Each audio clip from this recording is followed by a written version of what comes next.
Delta FM, Municipal 2020. parole de candidat. Bonjour à tous, parole de candidat, bienvenue sur Delta FM. On continue de parler de ces municipales.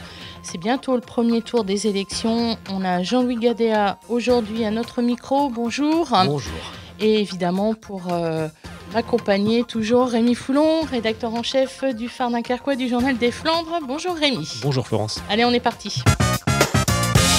Delta FM, municipal 2020. Parole de candidat. Jean-Louis Gadea, vous êtes candidat, vous menez la liste qui s'appelle la liste d'union. On va commencer par ça. Ressemble à quoi cette liste d'union ? La liste d'union, vous dites ? Je dirais qu'elle est magnifique, c'est normal. Donc c'est une liste qui a été constituée par des citoyens. L'initiative au départ, c'était la France Insoumise, mais on ne voulait pas constituer une liste France Insoumise, on voulait vraiment l'ouvrir, et donc on a contacté les partis politiques, et nous ont suivi pour l'instant le NPA, et beaucoup de militants. Des militants d'autres partis qui sont quelque peu en opposition avec la position de leur parti sur Dunkerque. C'est-à-dire, Rémi, allez-y. Ce qui est un peu particulier dans votre équipe, c'est que vous avez été un candidat désigné. Tout à fait. Voilà. C'est vous qui avez dit je fais mon équipe, j'y vais, je fais mon équipe. Ah oui, c'est une forme d'innovation qui a eu. C'est pas qu'à Dunkerque, au niveau national, où on s'est dit que c'est pas de l'auto-candidature de personne, c'est pas logique, vu qu'on demandait justement aux citoyens de se prononcer sur un programme, de le construire, etc. quoi, et donc de désigner les candidats. Il n'était pas question de dire c'est la liste de la France Insoumise avec ceux qui veulent venir. Non, pas du tout. Non. On veut vraiment pas d'hégémonie, parce que quand on voit à chaque fois l'hégémonie des partis sur les campagnes électorales, oui, là maintenant, en ce moment, oui, c'est une espèce de melting pot, c'est bizarre, oui. Alors, cette liste, elle est composée de membres actifs, c'est-à-dire de gens que vous connaissiez, de fidèles, de militants. Alors, on a dit France Insoumise, NPA, donc nouveau parti anticapitaliste, et puis le Parti ouvrier indépendant et démocratique. On va vous avouer, on ne les connaît pas tous, les militants de ces partis-là. Donc, disons que ce sont des partis qui soutiennent la liste. On ne peut pas dire qu'il y a une grande présence sur le littoral, surtout à Dunkerque. Ils ont une grosse présence sur des villes comme Kirkebranche, etc., mais qui nous ont aidés à trouver des candidats, bien entendu, et qui ont construit le programme avec nous. Alors, il a souligné que le POID nous a lâchés, car on avait un contentieux sur les positions écologiques. Comme quoi, c'est pas facile de constituer des listes. Non, mais bon, il y a des partis de gauche qui sont plus tournés vers l'industriel, etc. C'est pas notre cas. Nous, on est plus tournés vers l'écologie, tout en soutenant l'industrie, mais pas dans ce sens-là. C'est indispensable pour peser dans cette élection de ne pas partir seul, de ne pas laisser les insoumis seuls monter une liste. C'est plus qu'indispensable. Les insoumis ne rassemblent pas toutes les personnes dunkerquoises, quoi. Donc non, il faut avoir une ouverture, mais qui va dans notre sens. Je vais dire, dans les idéaux, on les lâche pas. On fait des concessions avec les autres partis. Les autres partis font aussi des concessions, mais on est clairement une liste de gauche, on la revendique, avec des militants de gauche. De gauche, d'extrême gauche ? Est-ce qu'on fait la différence aujourd'hui ? Est-ce que vous faites la différence ? Non, mais on est de gauche, pas d'extrême gauche. On est gauche, point barre. Point barre, quoi. Extrême gauche, j'ai du mal à comprendre. Des fois, on nous taxe d'extrême gauche, j'ai du mal. Sinon, quand vous dites la liste, elle est composée, bien entendu, de personnes que je connaissais au départ, mais c'est pas loin de la majorité. C'est beaucoup plus des personnes qui sont venues d'elles-mêmes, qui ont demandé à participer, ou qu'on a sollicité. Est-ce qu'il y a un effet gilet jaune qui fait que dans votre environnement, il y a eu plus de militantisme, plus d'envie, plus d'ambition ? Oui, c'est tout. Est-ce qu'il y a des gens que vous avez retrouvés dans la rue et qui se sont dit, tiens, pour une fois, je vais m'engager politiquement. Exactement. Mais il y a des militants, puis des personnes qu'on rencontre généralement, en effet, dans les manifestations, etc., qui ont voulu nous rejoindre. Il y a des gilets jaunes en particulier qui sont sur notre liste et qui étaient intéressés par notre programme. On vous entend souvent dire, on est la seule liste de gauche, la seule vraie liste de gauche à Dunkerque. Il y a aussi celle de M. Voland. C'était pas possible à un moment de Alors, Monsieur on ne pensait pas que Jacques, je le connais en plus, on ne pensait pas qu'il aurait présenté une liste. On l'a rencontré pour qu'il vienne avec nous et moi je connaissais un peu la position parce qu'ils étaient présents depuis 95 et c'était assez logique qu'ils veuillent présenter une liste, mais je ne pensais pas qu'il aurait réussi. Bravo, hein, j'applaudis des deux mains. Donc on n'est plus la seule liste de gauche. C'est clair, il y a deux listes de gauche et il y a la liste de Jacques Voland aussi. Ça, mais on pourrait vous retrouver ensemble au deuxième tour. Ouais, pourquoi pas, mais ça dépend pas de moi. Nous on est ouverts, il n'y a pas de problème. On l'avait rencontré justement pour ça, quoi. Alors, cette campagne électorale, comment vous la percevez aujourd'hui? On va venir sur le programme, sur votre bilan, le bilan que vous tirez, c'est pas le vôtre, mais le bilan l'analyse que vous faites de ces 6 dernières années, mais de façon très peut-être philosophique. Elle ressemble à quoi pour vous cette campagne? Elle est plus que bizarroïde, hein. En effet. Je pense que même au niveau national, ils sont intéressés par Dunkerque, parce que c'est vraiment... Oh, il doit y pense avoir que quand même du bizarroïde un peu partout. Ah, mais là, on est pas vraiment... qu'ici. Là, on est Qu'est-ce que vraiment... ça veut dire bizarroïde? Quand on voit le maire sortant qui rallie de la droite jusqu'à la gauche, avec des partis, puis des personnes qui ont été opposées totalement à Dunkerque en mouvement, hein, et qui se retrouvent sur la liste, d'autres qui sont partis. C'est vraiment bizarre. Et pour moi, j'ai vraiment une vision d'un côté, un candidat qui s'est déclaré depuis longtemps, qui est Claude Nicollet, qui me fait penser à des nostalgiques du delbarisme. D'ailleurs, quand on voit un peu les personnes qui sont sur sa liste, bah ça conforte mon idée. Et de l'autre côté, le maire sortant, qui du coup se retrouve maintenant dans un système qui était delbariste. Je pense qu'il y a 6 ans, c'était pas le cas, et maintenant, on se retrouve vraiment dans ces compositions de listes où on va chercher plein de personnes pour constituer une liste, pour avoir une couleur politique indéfinissable. Vous parlez de Claude Nicollet, justement. Vous avez récemment tenu à publiquement rappeler que les Insoumis ne soutenaient pas la liste de Claude Nicollet. Pourquoi? Tout à fait. Je rappelle que la décision de faire une liste a été prise en Assemblée Générale au mois de septembre.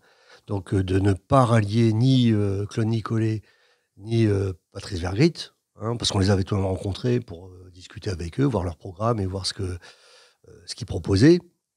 Donc la décision a été prise, une assemblée générale, à 90% des personnes présentes, pour constituer une liste, non pas France Insoumise, mais initiée par la France Insoumise. Sur ce, des membres de France Insoumise ont rallié Claude Nicollet, 2 personnes qui sont sur la liste d'ailleurs, et Claude Nicollet s'est targué d'avoir la France Insoumise avec eux, sauf qu'au niveau national, ça a été clair, net et précis, il n'y a qu'une liste soutenue par la France Insoumise, c'est la liste d'Union. Vous avez dans cette liste, dans cette campagne, l'ambition d'avoir des propositions, de ne pas être que dans, on va dire, dans la révolte, dans le négatif, dans la critique. Alors, pour ceux qui... on pourra voir cette interview voilà, sur la page Facebook du Phare Dunkerquois et de Delta FM. Pour ceux qui nous écoutent en radio, vous avez un joli pull. C'est marqué quoi? Je suis en manif. Je peux pas, j'ai manif. Ouais. Voilà. Donc ça affiche la couleur de votre idéologie. C'est une liste, je disais, c'est un programme qui est pas que dans le négatif. Ah non, il y a énormément de propositions. Non, justement. Et c'est une campagne où vous proposez, pas forcément que dénoncer. On veut construire. Voilà. On peut construire aujourd'hui? Oui, tout à fait. Oui. Il y a plein de choses à faire. Hein, la preuve. On a un programme, mais les autres candidats ont aussi des programmes. Je pense aussi qu'ils ont des propositions certainement intéressantes. Hein, je ne vais pas le nier. Hein. On va les détailler véritablement dans notre deuxième partie. Il nous reste encore là 5 minutes pour revenir sur votre liste, votre personnalité. Quand je disais tout à l'heure que des Gilets jaunes sont venus véritablement, selon vous, s'intéresser à la politique, voilà, via le contexte actuel. Est-ce que justement, s'il n'y avait pas eu ces Gilets jaunes, il aurait été plus difficile de constituer des listes de gauche, d'union de la gauche, comme vous dites tout à l'heure? Alors, le mouvement des Gilets jaunes est un mouvement extrêmement intéressant au niveau sociologique, hein, dans ce qui s'est passé et ce qui se passe encore sur la France entière, sur le Dunkerquois aussi, hein, parce que le mouvement est assez conséquent sur Dunkerque. sont des choses qu'on dénonce depuis pas mal de temps. Moi, je suis quand même syndicaliste, plutôt ancien syndicaliste. Maintenant, je suis retraité. J'aide le syndicat, mais je n'ai plus de L'un fonction. n'empêche pas l'autre. Je n'ai plus de finalement. fonction. Je n'ai plus de fonction syndicale. On trouve beaucoup de retraités Ouais. libres dans Oui, les oui, syndicats. tout à fait. Il y a beaucoup de retraités sur les listes, quelles qu'elles soient. Et ce que dénoncent les Gilets jaunes, on le dit depuis longtemps. Ce qui est assez intéressant maintenant, c'est qu'il y a un rapprochement des mouvements sociaux, qu'ils soient dans le cadre du travail, et les mouvements type Gilets jaunes, qui sont plus dans le cadre sociologique, le monde de tous les jours. Ça On n'aurait pas avait- été possible il y a les 2-3 ans. Quand, s'il y a 3 ans où vous étiez Ah, dit, on on l'a- va commencer à constituer une liste, vous ne vous seriez pas dit, tiens, on va réussir à la faire comme ça, honnêtement. Honnêtement, on ne s'est pas posé la question. Bah, surtout moi. Je ne me suis pas du tout posé la Moi, question. oui, je vous la pose. Non, mais je veux dire, honnêtement, moi, je me retrouve dans cette campagne. Disons que c'est un peu le fruit du hasard. Hein. C'est- La question est simple, mais la réponse est sûrement beaucoup plus compliquée. C'est quoi votre ambition dans cette élection? Ah ben, c'est surtout de représenter nos électeurs, parce qu'il y aura des électeurs, et le monde du travail, surtout le monde du non-travail, parce on parlera de notre liste, mais c'est hyper important, et d'être présent. Alors, bien entendu, en objectif, on a toujours l'objectif de gagner. Mais bon, il faut être aussi honnête, on peut aussi ne pas gagner, mais surtout, on veut être présent, avoir la parole. Donc, je veux dire, si c'est dans l'opposition, avoir la parole, c'est bien. Je veux dire, au moins, on peut se prononcer pour des personnes. Vous vous situez où aujourd'hui dans les suffrages? Qu'est-ce que vous ambitionnez? On aimerait bien être à 2 chiffres. Ça, c'est l'ambition. Après, C'est l'idée de faire exister aussi les Insoumis à Dunkerque? Pas que les Insoumis, non, pas que les Insoumis. Ce mouvement, il y a un mouvement tout de même en France qui est assez important, c'est imposant. Quand De on voit... pouvoir imposer pendant 6 ans, si vous n'êtes pas élu, le mouvement ouvrier, le mouvement social, dans le débat politique pendant tout un mandat. Voilà, C'est ça ouais, tout à fait. Oui, oui. Il faut à tout prix que... Parce qu'actuellement, c'est pas le cas. C'est pas le cas. On a vraiment des difficultés d'ailleurs, on voit, je veux dire, si on fait une analyse des listes présentes, on voit que ce monde-là n'est pas représenté. Il était, de par la présence de Jacques Voland il y a 6 ans, Oui, il y a mais 6 pas ans. plus. Hein. Pas plus. Et ça Donc, a été une seule fois vraiment. Non, parce qu'on ne peut pas dire. Il y a tout de même eu des élus à des moments, des élus communistes présents qui pouvaient donner aussi des positions. Je veux dire, les écologistes aussi. Mais depuis, disons 6 ans, c'est plus pareil. C'est plus pareil. Il nous reste 2 minutes avant de faire une première pause. On va parler de votre programme. Si on devait en donner une identité avant de la développer dans quelques minutes, de le développer, ce programme, s'il y avait une identité majeure. Je dirais c'est révolutionnaire. À ce point-là, dans tous les domaines? Oui, dans pas mal de domaines, oui. Un domaine particulier, si on doit... Allez, on va développer une thématique, là. C'est quoi? La priorité des priorités. La démocratie. Ça veut dire quoi? La parole au peuple. Est-ce que ça, tous les candidats l'inscrivent dans leur il n'y a personne qui est dans la dictature. Hein. Tout le monde est dans la démocratie, mais ça veut dire quoi, démocratie? Aller beaucoup plus loin. Oui. Concrètement, ça ressemble à quoi? On va ramer, là. Plus loin, ça veut dire quoi, organiser vous voulez que je développe? Ah oui, donc il y a un petit peu, le RIC local, déjà. Hein, ça, c'est important. Et la possibilité aux citoyens de s'exprimer dans le cadre du conseil municipal. Ça veut dire de pouvoir amener des délibérations construites par les citoyens et non pas par les élus. Et qu'elles soient obligatoirement délibérées, donc débattues, délibérées en conseil municipal. Ça, c'est un point important. Parce que ce sont toujours les élus qui créent, les élus et les techniciens, qui créent des délibérations, et la population là-dedans n'a pas beaucoup de mots à dire. Il y a ça, et puis la proximité, on n'a plus le conseil de quartier, il faut les conseils de quartier, il faut les assemblées générales de citoyens pour se prononcer, pour interpeller les élus, et bien entendu, révocation des élus. Révocation des élus. Hein, pareil, par le biais du RIC, révocation des élus, quand on considère, la population considère qu'ils ne font pas leur boulot, qu'ils ne sont pas présents. On a des exemples flagrants. au conseil municipal, dont l'exemple le plus flagrant étant le maire, l'ancien maire de Dunkerque, qui n'a participé à aucun conseil municipal. C'est absolument pas admissible qu'il soit toujours conseiller municipal. Ok, on fait une petite pause, Jean-Louis Gadéa, Ok. et puis on revient détailler votre programme révolutionnaire. À tout de suite. Parole de candidat à retrouver aussi en replay et en vidéo sur deltafm.fr et Facebook. Delta FM, Municipal 2020. parole de candidat. La deuxième partie de notre émission Parole de candidat avec Jean-Louis Gadéa comme invité aujourd'hui sur Delta FM. Je suis en compagnie toujours de Rémi Foulon, le rédacteur en chef du Phare Dunkerquois du Journal des Flandres. Et oui, il est toujours avec moi, il n'est pas parti. Hein. Delta FM, municipal 2020. Parole de candidat. Alors, Jean-Louis Gadéa, avant la pause, on a amorcé votre programme que vous nous avez identifié comme programme révolutionnaire, avec comme priorité la démocratie, autrement dit donner la parole à la population, l'intégrer au conseil municipal, faire en sorte que ce soit une population active, participative. Comment on fait aussi pour intéresser les gens aujourd'hui à la politique, mais une politique constructive et pas simplement dans la révolution, tiens, justement. C'est une très bonne question. Je vous remercie. Ouais, tout à fait. Non, mais c'est vraiment intéressant parce que faut savoir qu'actuellement, on a une forme de désintérêt par rapport à la Et je vais la peaufiner en disant, et toute génération confondue, Oui, hein, tout pas à fait. pas que les retraités, parce qu'on parlait des retraités tout à l'heure. Justement, en parlant des retraités, on s'aperçoit d'ailleurs sur sur sociologie des listes, énormément de retraités, je dirais à la limite quasiment surreprésentés par rapport à la population. Et c'est assez logique, parce que les personnes ont un peu de temps à consacrer et ils ont un passé politique. Par contre, les jeunes sont extrêmement difficiles à amener au niveau de la politique. Là, actuellement, on s'aperçoit que les jeunes sont plus intéressés par le carnaval que par les municipales. Bien que des fois, on pourrait faire l'inverse.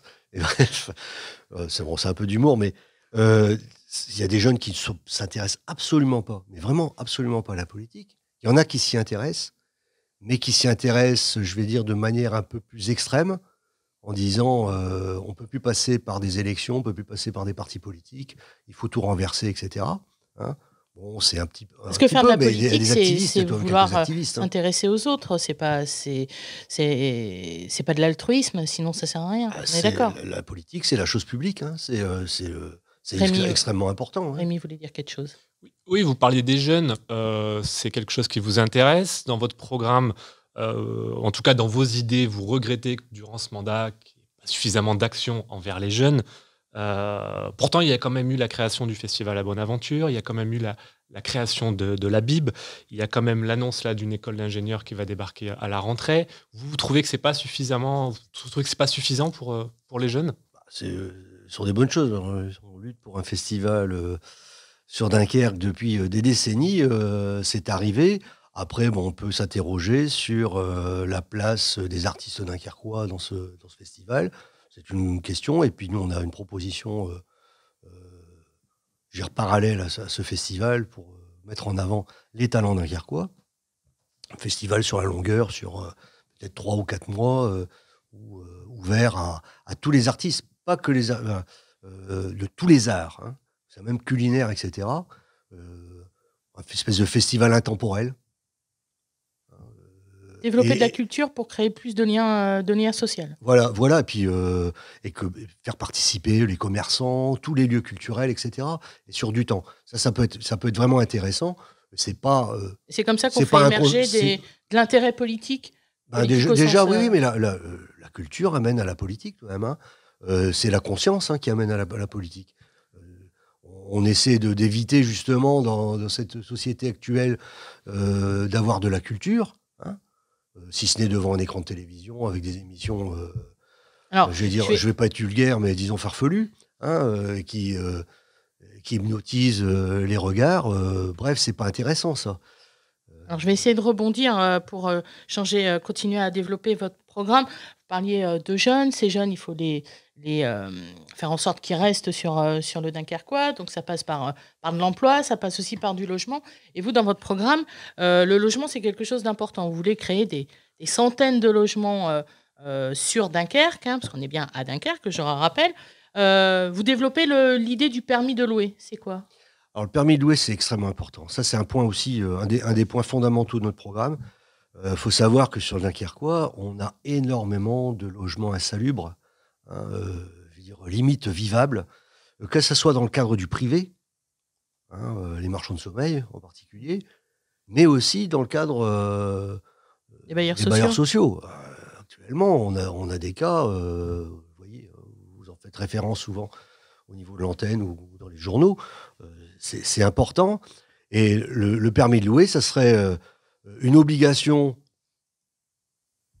aux loueurs d'avoir un permis qui serait donné par la collectivité, mairie, ça serait encore mieux de passer par la communauté urbaine, mais mairie pour toucher toutes les villes, mais au moins la mairie, avec une équipe qui vient chaque fois, avant qu'il y ait une location, vérifier l'état du logement, et si c'est pas en état pour louer, il n'y a pas de permis, ils ne peuvent pas louer. Vous parlez justement des bâtiments insalubres. Dans votre programme, on retrouve, alors vous voulez réhabiliter les bâtiments insalubres, vous voulez aussi la gratuité de la cantine bio pour tous, vous voulez développer un service de transport le soir. Tout ça, c'est beaucoup de propositions coûteuses. Comment vous les mettez en place financièrement ? On parlait de transport, vous avez parlé de transport le soir. C'est vous qui en avez parlé dans votre programme. Oui, justement, c'est bien d'en parler, parce que le transport gratuit, j'en suis plus qu'heureux. Je rappelle tout de même à l'antenne, je fais partie des initiateurs de ce projet, avant les élections, les dernières élections municipales. On va revenir après peut-être sur le bus gratuit. Là, on va peut-être rester sur la question. Oui, justement, justement, les finances vont passer aussi par là. Nous, on se bat pour que ça soit repris en régie. Et pourquoi ? Parce que ça coûtera moins cher pour le contribuable. On peut récupérer une somme assez conséquente à définir selon le contrat, qui est de plusieurs millions d'euros, qui peut être réinvesti justement dans le transport. Quand on parle de transport le soir, ça peut être investi dans le transport le soir et dans d'autres choses. Financièrement, rappelez-moi les points. La gratuité de la cantine bio, les résidences pour personnes âgées, rénover les écoles publiques aussi. On peut... la gratuité des cantines, c'est pas ce qui va coûter une blinde au niveau de la mairie. Il y a d'autres choix aussi qui sont faits au niveau de la mairie. En gros, il y a des choix à faire, il faut faire des priorités. Qu'est-ce qu'on arrête dans ces cas-là pour faire des économies ? Politiquement, il faut voir chaque point où on a des dépenses et voir si ces dépenses, elles sont utiles à ce point-là. Et, vous avez décidé comme ça de vous dire, tiens, faudrait on arrête parce que ça coûte trop cher. Faudrait que j'ai le budget devant mon nez. Donc vous avez un listing, mais pas forcément le financement en face. Je suis pas un économiste, je suis un politique, c'est différent. Donc on arrive au pouvoir et après, une fois qu'on arrive au pouvoir, on voit là on peut faire des économies. Oui, mais il y a des points, c'est sûr. C'est un peu dangereux. Non. Les élus, quand ils arrivent, ils ont pas le budget exactement en tête. Mais de toute façon, ce sont des choix politiques. Au niveau des finances, on peut faire des choix. On peut, par exemple, dire on va mettre sur la sécurité. On peut dire on va mettre moins, je sais pas moi, sur équipement en armes, en caméra vidéo, etc. et les mettre ailleurs. Dans le cas de la sécurité, on peut avoir d'autres choses. C'est un exemple. Quelles sont les autres dépenses, des points de dépenses importants je les ai pas là en tête, excusez-moi, mais là il faudrait réhabiliter les bâtiments insalubres, ça coûte cher aussi. La réhabilitation de logements insalubres, c'est pas la collectivité. C'est sur les bailleurs sociaux ou le loueur privé. C'est pas la collectivité. Elle oblige de le faire. La position de la ville, ce serait la menace. Ah oui, d'interdiction de location. Plus que de faire un chèque. En gros, c'est ça. Ah oui, tout à fait. Alors, on a si je peux me permettre, Rémi, enchaîné avec le transport. Alors déjà, on va réexpliquer, vous avez dit en régie, etc. Mais on va expliquer ce que ça veut dire aussi en régie pour les gens qui nous écoutent et qui nous regardent. Ça veut dire que vous voulez que ce soit, là pour le coup, la communauté urbaine qui fasse le commerce, quoi. Que ce ne soit pas attribué à une société extérieure. Et c'est en ça qu'en gérant les finances, en vendant les tickets, grosso modo, on récupère cet argent, il n'y a plus d'intermédiaire. C'est ça l'idée. Voilà. Donc on garde cet argent, et cet argent, on en est maître, et on redistribue d'une façon ou d'une autre. Et je précise, je vous cite, du coup, vous ne voulez plus payer dans le vide des entreprises privées qui se gavent sur le dos des contribuables. C'est ce que vous avez écrit dans votre programme. Je vais expliquer. Donc, la collectivité, la communauté urbaine, a la compétence du transport. On passe par une société privée qui leur délègue ce transport. Sauf que la collectivité paye. Il faut savoir que la communauté urbaine paye une très grande partie de ce transport. Infrastructure, superstructure, bus, publicité, etc., etc. Et elle paye aussi une redevance à la société multinationale qui est Transdev, si je ne dis pas de bêtises, Transdev Veolia, qui a une redevance. Cette redevance, elle est utilisée par la société pour le fonctionnement, pour payer le fonctionnement. Donc, la masse salariale, réparation d'autobus, etc. Mais quand on voit la somme qui est attribuée, qui est plus de 40 millions d'euros, je crois que ça va être 47, si je ne dis pas de bêtises, 47 millions d'euros annuels qui sont donnés, et qu'on compare la masse salariale, il y a au moins 10 millions d'euros qui partent pour les actionnaires. C'est normal. Et sachant que quand on reprend en régie, donc ça veut dire que c'est la collectivité qui gère le tout, le personnel, etc., est bien entendu repris, et il est repris avec les mêmes salaires, etc. Tout ce qu'ils ont, ils le gardent, c'est une obligation légale. Ok, donc on a vu l'idée. Et vous, pour vous, c'est comme ça qu'on pourrait qu'on pourrait récupérer de l'argent, récupérer de l'argent pour investir dans d'autres projets, évidemment dans le bus aussi. Tout à fait. Et le bus gratuit, vous êtes d'accord, vous êtes oui, vous ne dénoncez pas. Je me suis battu pour ça. Donc, je veux dire, je vais pas renier pourquoi on se bat depuis des dizaines d'années. Mais il y a le même cas pour l'eau. C'est la même problématique au niveau de l'eau. La reprise en régie permettrait de faire des économies et de baisser le prix de l'eau. Donc ça fait aussi des économies pour les gens. Au niveau porte-monnaie, c'est tout de même intéressant. Il nous reste 3 minutes. Rémi, vous vouliez évoquer un autre thème ? Dans votre programme, vous estimez aussi que les services de quartier ont disparu. Est-ce que vous pouvez nous en dire un peu plus ? On a l'impression, et puis c'est un fait, que ça fait partie aussi de la démocratie locale, où il n'y a plus de conseils de quartier, où les mairies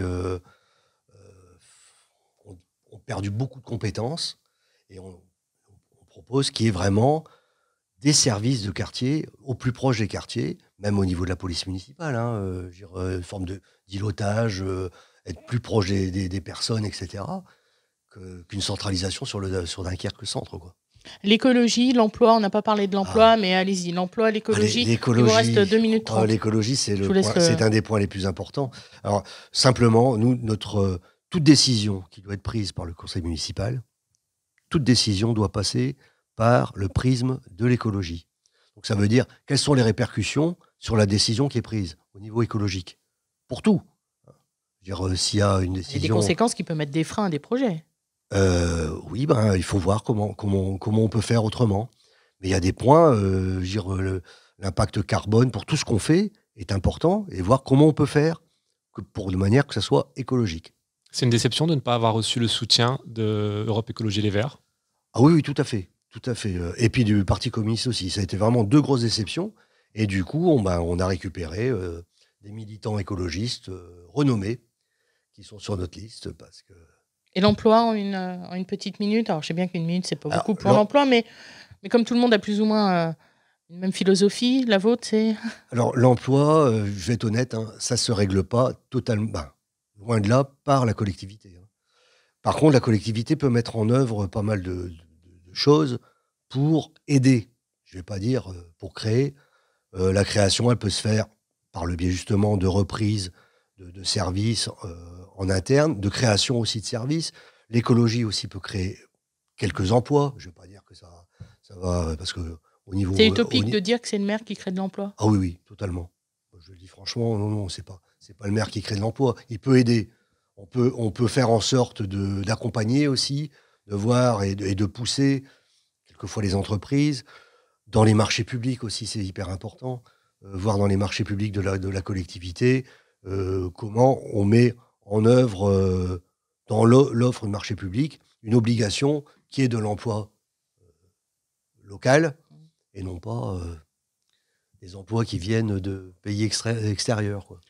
Merci beaucoup Jean-Louis Gadéa d'avoir accepté notre invitation pendant cette demi-heure pour expliquer votre programme, votre position pour ces élections municipales. Merci à vous. Je vous remercie et c'était vraiment très sympathique de votre part. Merci Rémi Foulon, Merci. mon cher collègue, rédacteur en chef du Phare Dunkerquois du Journal des Flandres, dont le site internet et la page Facebook vous permettront de retrouver cette vidéo en images. Et puis évidemment, mon cher Rémi, on retrouve beaucoup d'articles sur les élections dans le journal, Beaucoup. dans l'hebdo. Beaucoup. Merci beaucoup, à bientôt, merci. Merci. Parole de candidat à retrouver aussi en replay et en vidéo sur deltafm.fr et Facebook.